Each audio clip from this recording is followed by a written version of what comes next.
Fala galera, beleza? Olha só, continuando aqui economia colonial, falando sobre outras atividades que foram desenvolvidas aqui no Brasil durante o período em que o Brasil foi uma colônia de Portugal. Vem comigo aqui, olha só. Tabaco e cachaça. Tabaco e cachaça. Vamos lá. Tabaco e cachaça foram utilizados como moeda, muito utilizados, como moeda de troca para o escambo escravista, troca por escravos no litoral africano. Isso aí.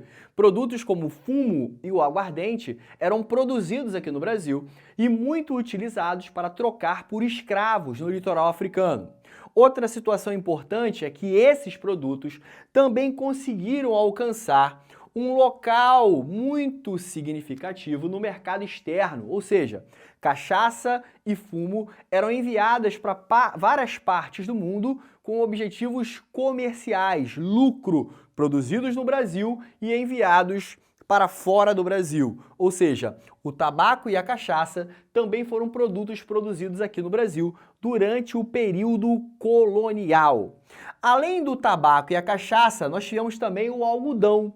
O algodão também produzido muito no Nordeste, assim como o tabaco e a cachaça também do Nordeste buscou muito a questão do mercado externo e teve no mercado inglês, na indústria têxtil inglesa, um mercado muito atraente, né? As exportações, que Portugal pegava o algodão brasileiro, produzido aqui no Nordeste brasileiro, e enviava para o mercado inglês, como grande mercado para esse algodão aqui produzido no Brasil. Já no mercado interno, olha só, o que é mercado interno? Aqui no Brasil, né? Aqui no Brasil, esse algodão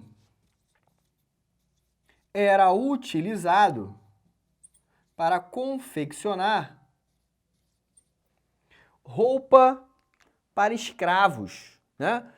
Aquelas roupas brancas, simples, né? Então, era utilizado esse algodão produzido aqui para produzir roupas de escravos, tá? Isso aí era autorizado. Agora, fora isso, o algodão tinha que ser enviado para o mercado externo, porque essa é a visão, né? A visão do sistema colonial é buscar sempre o mercado externo.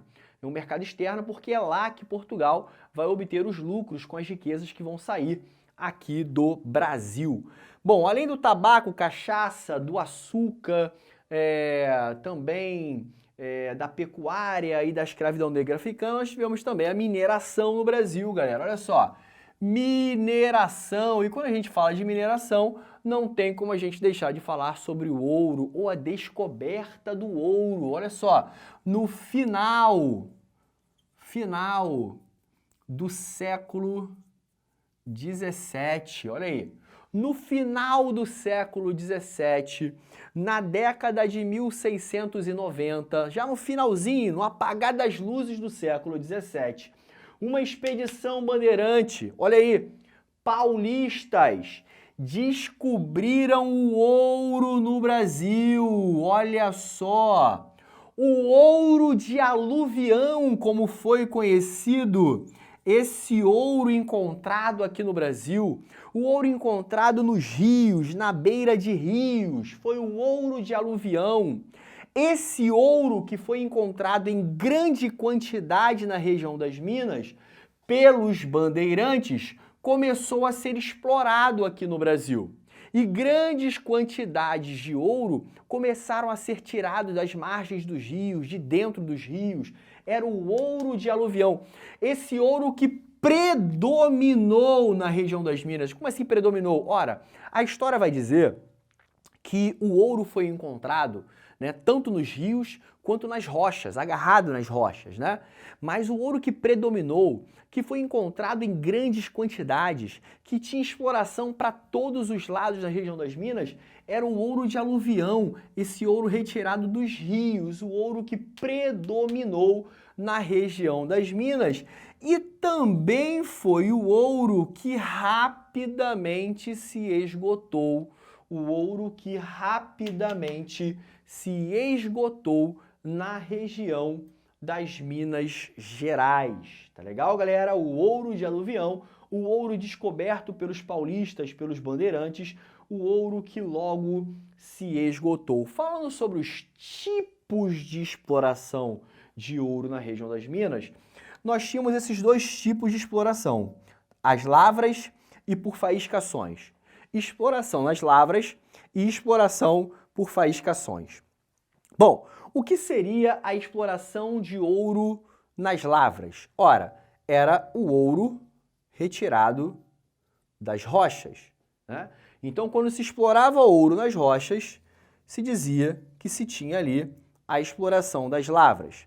E por faiscações, era o ouro que era retirado, ou a forma de exploração de ouro retirado nos rios, beleza? Então, dois tipos de exploração de ouro a gente observou certamente na região das Minas.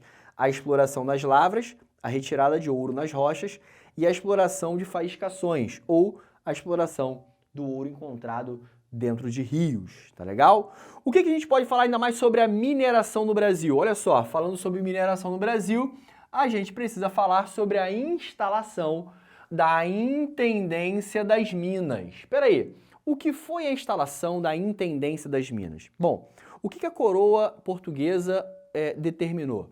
Que quando se encontrasse ouro na região das Minas, tinha que ser instalada a Intendência das Minas. O que era a Intendência das Minas? Era um órgão, né, um órgão da administração portuguesa no Brasil para controlar a exploração mineral, a exploração do ouro na região. A Intendência das Minas ficava responsável pela manutenção da ordem, pela distribuição das áreas para exploração, né? Já tinha pré-determinado uma estrutura para se distribuir os lotes para exploração. Por exemplo, aquele que encontrou o ouro. O cara encontrou ouro, então ele ficava com uma parte do ouro da terra para explorar aonde ele encontrou o ouro. A outra parte da terra era dividida em três partes. A primeira parte ficava com quem encontrou. A segunda parte era feita basicamente um leilão. A coroa portuguesa leiloava para ver quem dava a melhor proposta para ter o direito de explorar ouro naquela região. E a terceira parte ficava com o rei, que teoricamente também leiloava a sua parte. Ou seja, havia uma divisão, né, de exploração das terras, e quem fazia essa divisão e distribuição dos lotes era a Intendência das Minas. Então a Intendência das Minas ficava basicamente controlando a mineração no Brasil para que tudo corresse de forma tranquila para a coroa portuguesa. Mas a principal atribuição da Intendência das Minas era essa aqui, ó, a cobrança do quinto. A cobrança do quinto. O que foi a cobrança do quinto? Ora, a cobrança do quinto era a cobrança do imposto real da mineração. Aqui, ó, o imposto real sobre a mineração. E você sabe, você que tá, olha a importância de você acompanhar, né, as aulas anteriores. Olha só, eu falei lá atrás que a coroa portuguesa havia determinado a cobrança do quinto caso encontrassem minérios preciosos aqui no Brasil. E esse quinto, ou melhor, um quinto, correspondia a 20% de todo o minério encontrado. E quem deveria se responsabilizar por essa cobrança do quinto? A Intendência das Minas, galera, beleza? Principal objetivo da Intendência das Minas. A Intendência das Minas tinha vários objetivos, né, para se cumprir aqui no Brasil. Dentre eles, o principal era garantir à coroa portuguesa parte daquilo que fosse encontrado do minério precioso. Legal? Agora, ocorreram várias formas de se cobrar o imposto da mineração aqui no Brasil. E a coroa portuguesa vai executar de multiformas a cobrança desse imposto, ou seja, pegar recursos que estão sendo encontrados aqui no Brasil e enviar para Portugal a parte deles, tá legal? Quais foram essas formas? Essas formas de cobrança de imposto do quinto na mineração? Por captação. Espera aí, o que era a cobrança por captação? A cobrança por captação foi quando a coroa portuguesa decidiu cobrar os impostos em cima do número de escravos que cada minerador tinha, de cada mineiro tinha. Então, quanto mais mineiros o cara tinha, a coroa portuguesa entendia que ele encontrava mais ouro. Se ele encontra mais ouro, ele pode pagar mais imposto. Então, a coroa introduziu o sistema de cobrança por captação. Captação é por número de escravos que o cara tinha. Mais escravos, mais imposto. Menos escravos, menos imposto. Um outro tipo de cobrança introduzido na região mineradora é o sistema de fintas. O sistema de fintas compreendia a cobrança de imposto pelas chamadas arrobas anuais, ou seja, uma quantidade de ouro por ano que a coroa portuguesa passa a cobrar. Bom, determinadas regiões mineradoras eram responsáveis por enviar para Portugal de 700 a 1.500 quilos de ouro por ano, ou seja, grandes quantidades de ouro eram enviadas para Portugal pelo sistema de cobrança de fintas, ou conhecidos como as arrobas anuais. Portugal determinava, essa região tem que me enviar 100 arrobas anuais. Espera aí, o que são 100 arrobas anuais? Aproximadamente 1,5 tonelada, 1.500 quilos de ouro. Então, 1,5 tonelada de ouro tinha que ser enviada daquela região para Portugal pelo sistema de cobrança de fintas. Uma outra forma que a coroa portuguesa encontrou para cobrar o seu imposto na mineração, ou o quinto, foram as chamadas casas de fundição. O que era casa de fundição? Casa de fundição era uma espécie de mecanismo de fiscalização na cobrança do imposto real. Ora, a coroa portuguesa determinou o seguinte: todo mundo que encontrar ouro tem que levar à casa de fundição. Esse ouro será derretido, transformado em barras. E de cada 5 barras, uma delas, 1/5, uma delas vai ser separada para pagar o imposto real. Ou seja, de cada 5 barras, uma era do rei. O que foi isso? As casas de fundição. Só que isso aqui vai dar um problema danado e você vai ver comigo lá na frente. Guarde bem, casa de fundição vai gerar um problemaço para a coroa portuguesa. Mas sobre isso eu vou falar lá na frente. Então guarde e entenda que a casa de fundição foi a cobrança do imposto da mineração através do ouro em barras, ok? Bom, fora isso, nós temos que falar sobre a cobrança da derrama. Por quê? Ora, deixa eu perguntar para você uma coisa. Você acha que ninguém ficava devendo imposto? Será que não existia aquele que não pagava imposto, aquele que não conseguia pagar imposto? Será que Portugal perdoava isso? Como será que funcionou isso dentro da estrutura portuguesa? Ora, gente, prestem bem atenção. Quando a gente fala sobre a cobrança da derrama, a gente está falando sobre uma estrutura que estava diretamente ligada à cobrança dos impostos atrasados, beleza? Ou seja, o cara ficava devendo imposto, ano após ano. E aquela dívida ia se acumulando. Sabe o que a coroa portuguesa faz? Cria a cobrança da derrama. Você sabe o que vai fazer a cobrança da derrama? Vai cobrar esses impostos atrasados. E sabe como será o pagamento? Olha aqui, ó, com os bens. O cara vai perder casa, o cara vai perder animais, o cara vai perder terras, vai perder escravos. Ou seja, a coroa portuguesa coloca uma pressão sobre o cara para que ele pague o seu imposto. Se você não pagar, eu vou executar a derrama. Você vai perder sua casa, você vai perder seus animais, seus bens, você vai perder. Então você tem que pagar. Aterrorizados pela cobrança da derrama, ocorria o pagamento do imposto real na região das minas. Beleza? Olha só, vem comigo. E a sociedade? A sociedade mineradora. Bom, eu vi a sociedade açucareira, Wagner. Lá na sociedade açucareira, eu vi que a sociedade açucareira, ela era uma sociedade rural, né? A vida acontecia no campo. Mas espera aí, e a sociedade mineradora?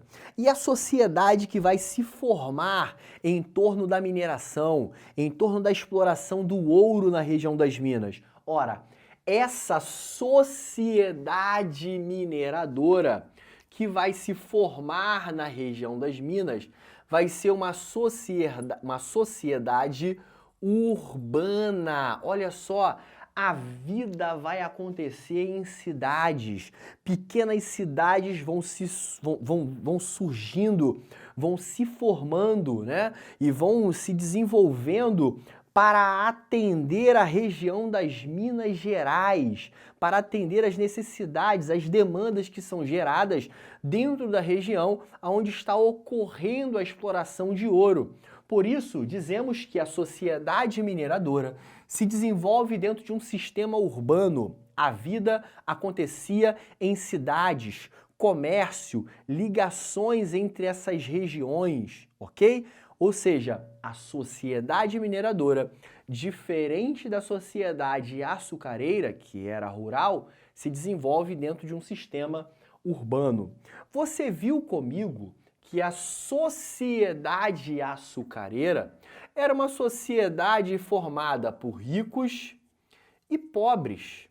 Só que aqui na sociedade mineradora, o Brasil vai ver nascer um novo setor da sociedade.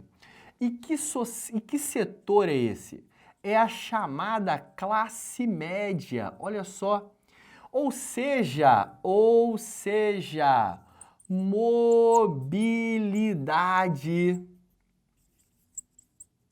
social. Enquanto na sociedade açucareira não havia mobilidade social, na sociedade mineradora vai haver mobilidade social. O que quer dizer isso?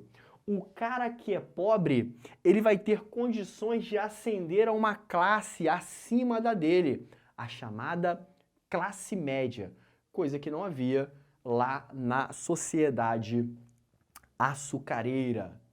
Uma outra situação importantíssima que nós não podemos deixar de ver aqui na sociedade, na atividade mineradora no Brasil, são as mudanças que a descoberta do ouro trouxe para o Brasil. O Brasil muda com a mineração. A mineração, ela faz o Brasil mudar em diversos pontos. Por exemplo, o que a gente vai ter aqui no Brasil com a mineração? Nós vamos ter um crescimento populacional. Sabe o que diz a história?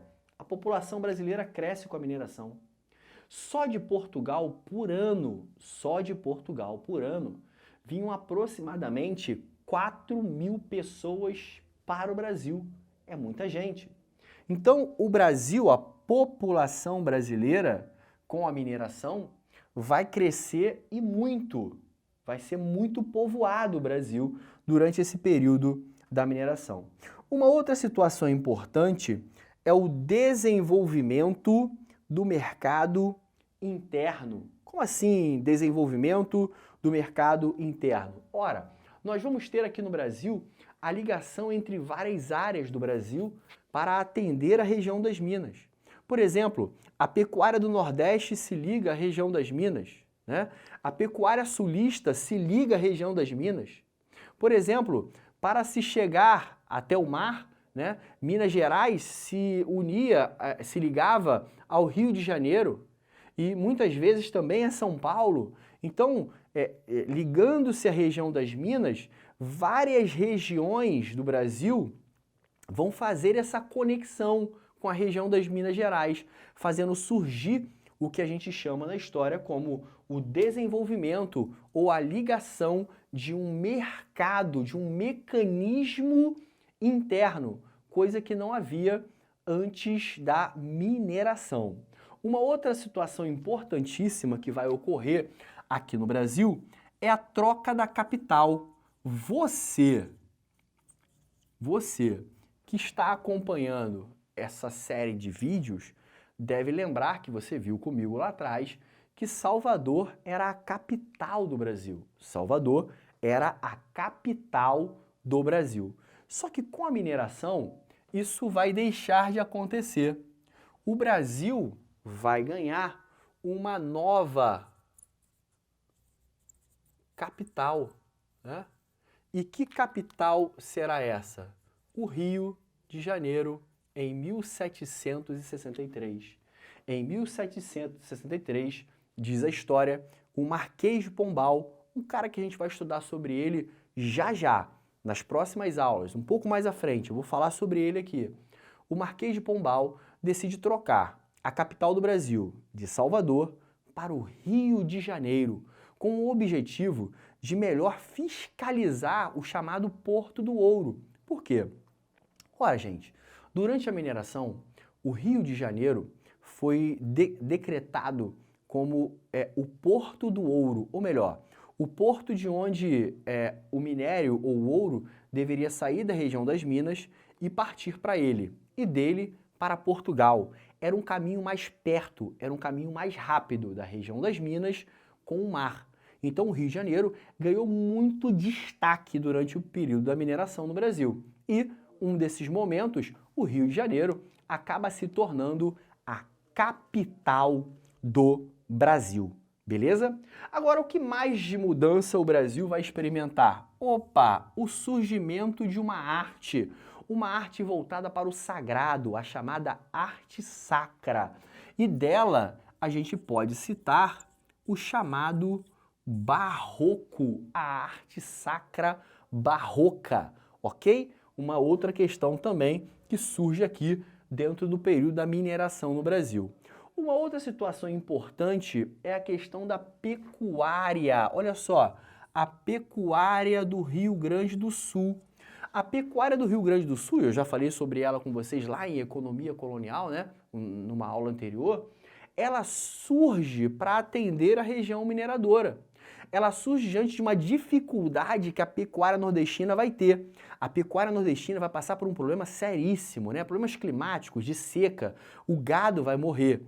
E quem vai abastecer a região das Minas? A pecuária que surge lá no Rio Grande do Sul para abastecer a região mineradora. E, para a gente fechar esse ciclo de mudanças ou fatos ocorridos durante a mineração no Brasil, não podemos deixar de falar sobre revoltas. Imagina você chega na sua prova e se depara com essa questão. Das revoltas apresentadas abaixo, marque aquela que esteve diretamente ligada ao período da mineração no Brasil. Muitas revoltas ocorreram no Brasil. A gente vai ver isso, inclusive, na nossa próxima aula. No próximo vídeo, a gente vai falar sobre revoltas do período colonial. Ora, foram muitas revoltas, só que algumas delas estiveram diretamente ligadas com esse momento da mineração. E quais foram essas que ocorreram? A Guerra dos Emboabas. Outra,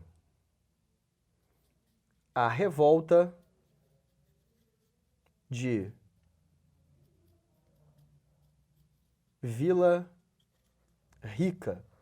Revolta de Vila Rica, que também pode ser conhecida como a Revolta de Felipe dos Santos. Mas guarda essa aí, que a gente vê na próxima aula. Segura aí.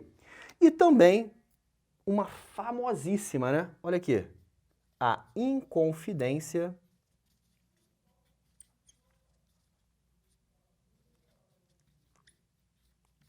Mineira. O que são essas revoltas? São revoltas que estiveram diretamente envolvidas com o período da mineração no Brasil. Guerra dos Emboabas, 1708, 1709. Revolta de Vila Rica, 1720. E a Inconfidência Mineira, 1789. Olha aí, períodos diferentes, mas todos eles diretamente ligados ao período da mineração no Brasil. Beleza, galera? Sobre economia colonial, é isso aí que a gente tem para falar. Legal? Espero você na próxima aula, na aula sobre revoltas do período colonial. Um forte abraço e fé nessa missão, porque você vai vencer. Brasil, valeu!